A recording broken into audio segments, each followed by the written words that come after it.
All right, let's jump right in. Today, we're going to talk about something so basic, so fundamental that we pretty much take it for granted. The fact that humans are the original and, maybe still the most powerful information network on the entire planet. I mean, have you ever really stopped to think about it? We're swimming in data, news, all sorts of knowledge every single day. But where does it all start? I'm talking way before the internet, before books, even before the printing press.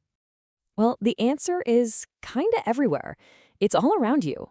This is the big idea we're diving into. The source material for this explainer says it best.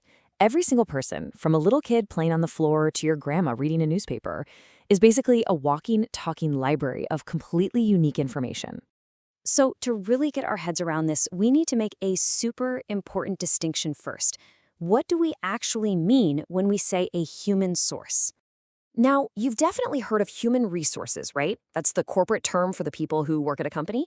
But what we're talking about is a human source, and that's a whole different ballgame. It's not about your job, it's purely about the knowledge you have stored in your head. And that's the key right there. A human source isn't defined by their job, or their age, or their status. It doesn't matter. Every single one of us has a unique perspective, a unique set of things we've seen and done. That's the whole point. Okay, so now that we've got that foundation, let's zoom in a bit. Let's talk about the people who do this stuff for a living, the pros, the ones whose actual job is to generate, shape, and share the knowledge that, makes our world go round. First up, we've got the generators. You can think of them as the trailblazers, the pioneers. These are the folks who bring brand new information into existence. And they're a pretty diverse bunch.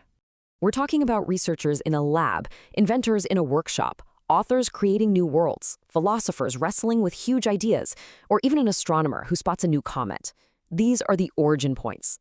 Without them, the whole information system just runs out of fuel. But, it's one thing for new information to exist. Someone has to actually go out and find it. And that's where the gatherers come in.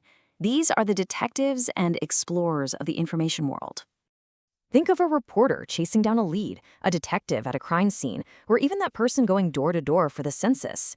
Their entire job is to actively collect the raw facts from the world. They're basically the eyes and ears of society. And don't ever underestimate their impact. This quote right here is such a powerful reminder that what these gatherers do isn't just for textbooks. It can literally change history. That's the power of digging up and verifying information. All right, so now we have new information and we've gathered a bunch of facts, but usually what you have is just a big chaotic mess. That's where the organizers come in. Their job is to bring structure and clarity to all that raw data. I mean, think about it. A great novel could be an unreadable disaster without a good editor. We wouldn't have dictionaries without lexicographers. These pros take the chaos and turn it into usable, searchable knowledge. They are the absolute unsung heroes of understanding. So what good is perfectly organized information if it's just locked away somewhere? That brings us to our final group, the disseminators. They are the essential bridge between all that knowledge and the rest of us. And this role is incredibly broad. It's the librarian helping you find just the right book, the teacher getting a classroom excited, the broadcaster delivering the news. They all share one simple mission: get the right information to the right people. But here's where it gets really cool. This isn't just about the professionals. The true power of this human network is that it includes everyone. Let's look at a few examples you probably deal with all the time.